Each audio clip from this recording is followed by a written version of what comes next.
Hey everybody, what's up? I want to update the sad story. It's out of Afghanistan over there, of course, in the Middle Eastern area.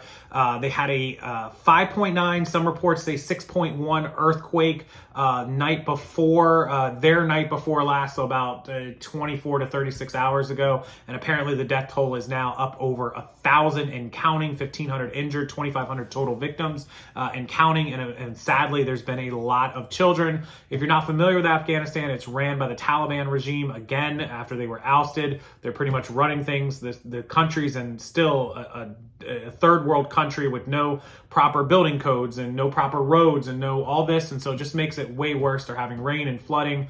The buildings are collapsed. People are dying in an earthquake that really, in this country, would cause damage and maybe some injuries or deaths, but not many, not much. We can withstand a 5.9, 6s. They happen in California on a pretty regular basis. When you get up in the mid 6s, high 6s, yeah, you start getting some problems. You hit the 7s, you're in big trouble. But over there, a 5.9 is completely devastating, as you can see. So let's go over, take a look at a couple of the pictures, read the story, and then I'll look for your comments down below. Okay, for this story, I came over to BBC. Typically, in these parts of the world, BBC does a good job of covering them.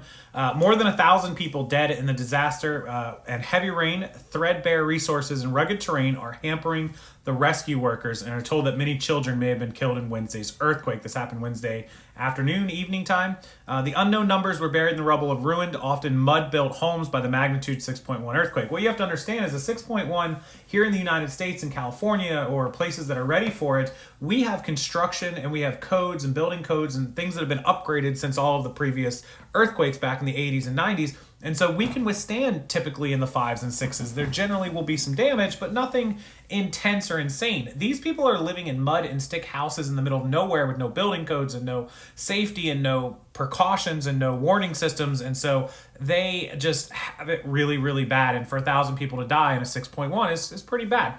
This was in the Paktika province.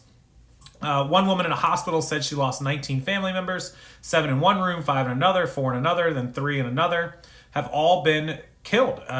All, she said, from her bed. She's the only one that lived. By Wednesday, Taliban officials, who of course are still pretty much running things there, they said that the search and rescue operations had finished, although in the remoter areas had continued. They can't reach the area. The networks are too weak. The Taliban spokesperson was quoted by Reuters news agency as saying, the United Nations is scrambling to provide emergency shelter and food aid to the remote areas in Paktika. Survivors and rescuers have told the BBC a village is completely destroyed near the epicenter of the quake. Ruined roads, mobile phone towers, and the fears as the death toll will rise further. Some 1,500 people were also injured, and the Taliban now, how funny, the Taliban now calling for international aid. It's funny how when they're against us and war and taking over things and doing things, it's death to Americans, but the minute they need help, they're calling for international aid. Most of the casualties have been in the Gayan and Barmal districts of Paktika, with dozens of villages collapsed. There's a rumbling. My bed began to shake, a survivor called and told the BBC. The ceiling fell down. I was trapped, but I could see the sky. My shoulder was dislocated. My head was hurt, but I got out. I'm sure that 7 or 9 people from my family who were all in the same room as me are dead.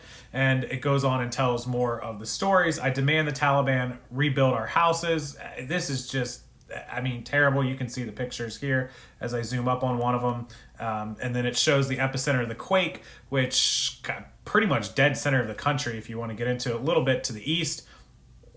The deadliest earthquake to strike the country in 2 decades, 27 miles from the city of Khost, and tremors were felt as far away as Pakistan and India. The head of the UN, Antonio Guterres, said that the agency had fully mobilized over disaster, but Mohammed Amin Huzaifa, head of the information for Paktika province, told AFP it was proving very difficult for the reachers to reach the areas because of the floods, the rains, and of course their roads are really, really terrible. So there you go. That's the story from Afghanistan. Terrible news, for the people, the innocent people, but they have the Taliban to thank for many, many of these problems, and unfortunately, it's just not going to improve anytime soon. I don't think, but we'll watch and see what happens and where the death toll goes from 1,000. It could be 1,500, could be more, hopefully not, but unfortunately, that's the way that it looks. Thanks to Leo Sands, BBC News, 6 hours ago on this story, and I'll update it as we hear any more. Please leave your comments down below, and as always, hit that like button, subscribe to the channel. I appreciate everyone who is dropping by this YouTube channel now, and I'll see everyone next time.